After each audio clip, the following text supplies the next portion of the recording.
سرکار والا اتبار، ہم بے کسوں کے مددگار، شفیع روز شمار، دو عالم کے مالک و مختار، حبیب پروردگار صلی اللہ تعالی علیہ وآلہ وسلم کا فرمان رحمت نشان ہے۔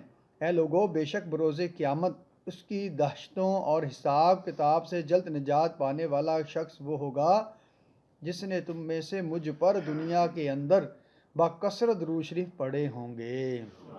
سبحان اللہ، صلو علی الحبیب صلی اللہ تعالی علی محمد صلی اللہ تعالی علیہ وآلہ وسلم۔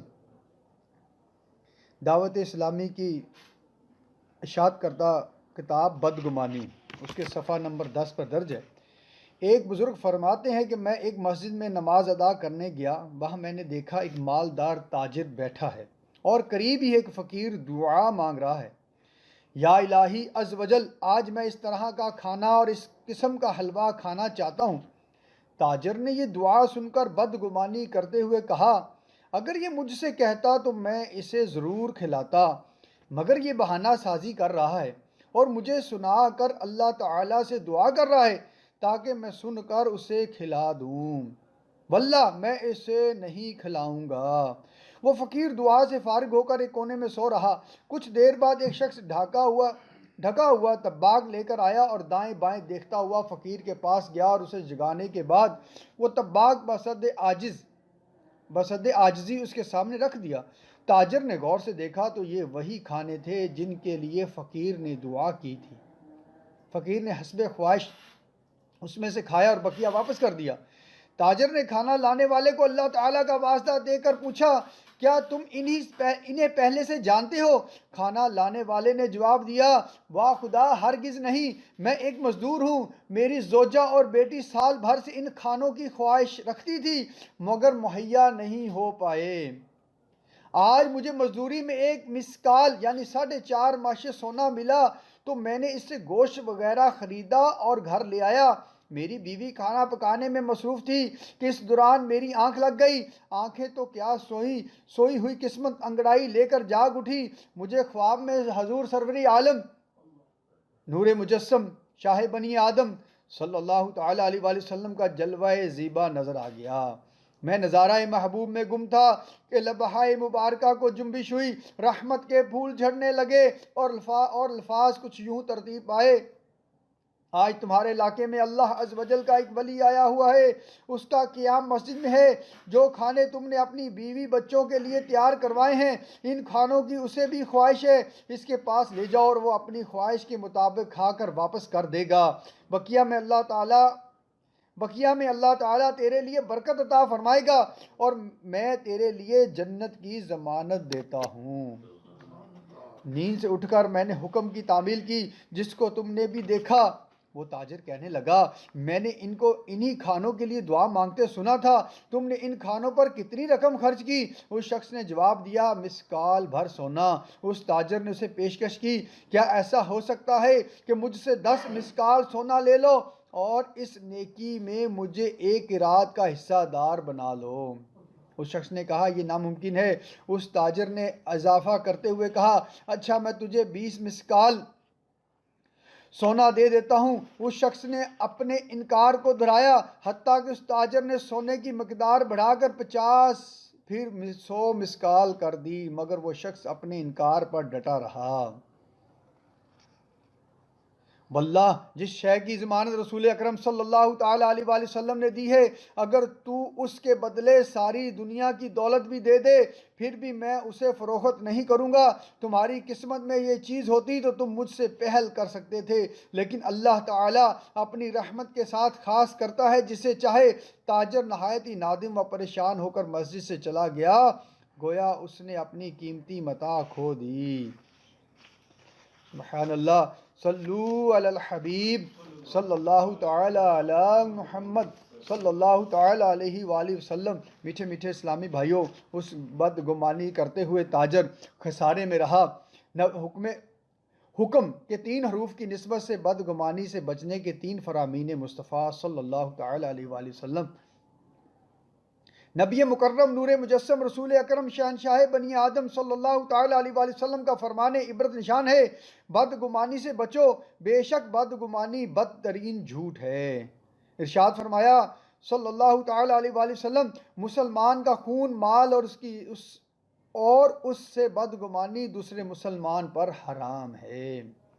حضرت سیدتنا عائشہ صدیقہ رضی اللہ تعالیٰ عنہ سے مرفوع مروی ہے، جس نے اپنے مسلمان بھائی سے برا گمان رکھا، بے شک اس نے اپنے رب عز و جل سے برا گمان رکھا۔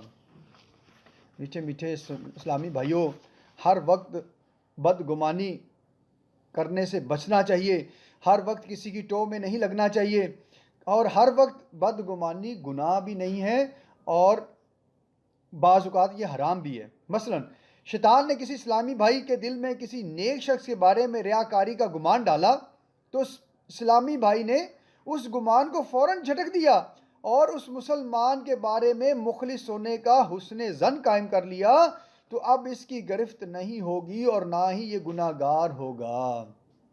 اس کے برعکس اگر دل میں بدگمانی آنے کے بعد اس کو نہ جھٹلایا اور وہ بدگمانی اس کے دل میں قرار پکڑے رہی، حتیٰ کہ یقین کے درجے پر پہنچ گئی کہ فلاں شخص ریاکار ہے، تو اب بدگمانی کرنے والا گناہ گار ہوگا۔ اس بارے میں زبان سے کچھ نہ بولے، اگر اس نے زبان سے کچھ نہ بولا تو گناہ گار ہے، لیکن اس کے دل میں وہ قرار پکڑ گئی۔ ہاں، اگر یہ حرام کب ہے؟ اگر کوئی شخص ملاقات ہونے پر اپنا کوئی عذر پیش کیا، مطلب کسی شخص نے دعوت میں پہنچا اور جس دعوت میں پہنچا اور ملاقات کرنے کے بعد اپنا کوئی عذر پیش کیا، مگر آپ کے دل میں شیطان نے وسوسہ ڈالا کہ یہ جھوٹ بول رہا ہے، اور آپ نے اس گمان کی پیروی کرتے ہوئے فوراً بول دیا کہ تم جھوٹ بول رہے ہو، تو ایسی بدگمانی حرام ہے۔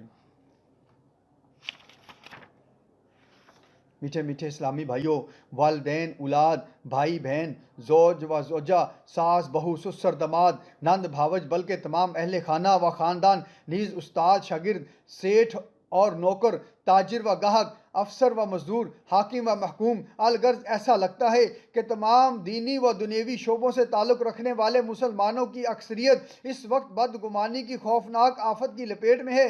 کسی کو موبائل پر فون کرے اور وہ ریسیو نہ کرے تو بدگمانی، شوہر کی توجہ بیوی کی طرف کم ہو گئی تو فوراً ساس سے بدگمانی، بیٹے کی توجہ کم ہو گئی تو فوراً بہو سے بدگمانی، کسی فیکٹری سے اچھی نوکری سے فارغ ہو گئے تو دفتر کے کسی فرد سے بدگمانی، کاروبار میں نقصان ہو گیا تو قریبی کاروباری حریف سے بدگمانی، تنظیمی طور پر خلاف توقع بات ہو گئی تو ذمہ داران سے بدگمانی، اجتماع ذکر و نعت کے انتظامات میں کمزوری ہوئی تو فوراً منتظمین سے بدگمانی، اجتماع و ذکر و نعت میں کوئی شخص جھوم رہا ہے یا رو رہا ہے تو بدگمانی، کسی بزرگ یا پیر نے اپنے مریدین یا متعلقین کی ترغیب کے لیے کوئی اپنا واقعہ بیان کر دیا تو فوراً اس سے بدگمانی، جس نے قرض لیا اور وہ رابطے میں نہیں آ رہا یا جس سے مال بک کروا لیا وہ مل نہیں رہا تو فوراً بدگمانی، کسی نے وقت دیا اور آنے میں تاخیر ہو گئی تو بدگمانی، فلاں کے پاس تھوڑے ہی عرصے میں گاڑی،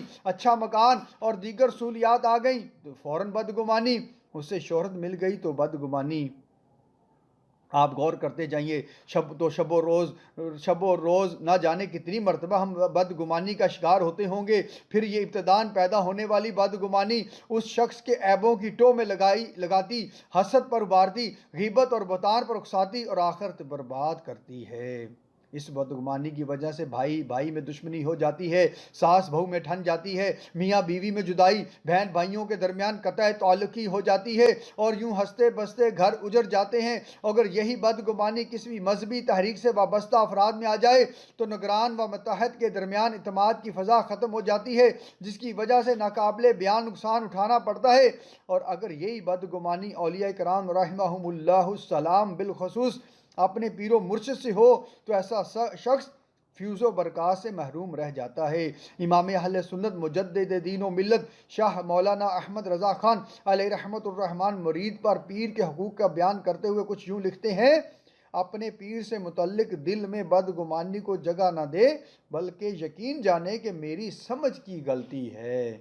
اللہ پاک سے دعا ہے جو کچھ سنا سیکھا اس پر عمل کرنے کی سعادت نصیب فرمائے، آمین بجاہ النبی الامین صلی اللہ تعالی علیہ وآلہ وسلم۔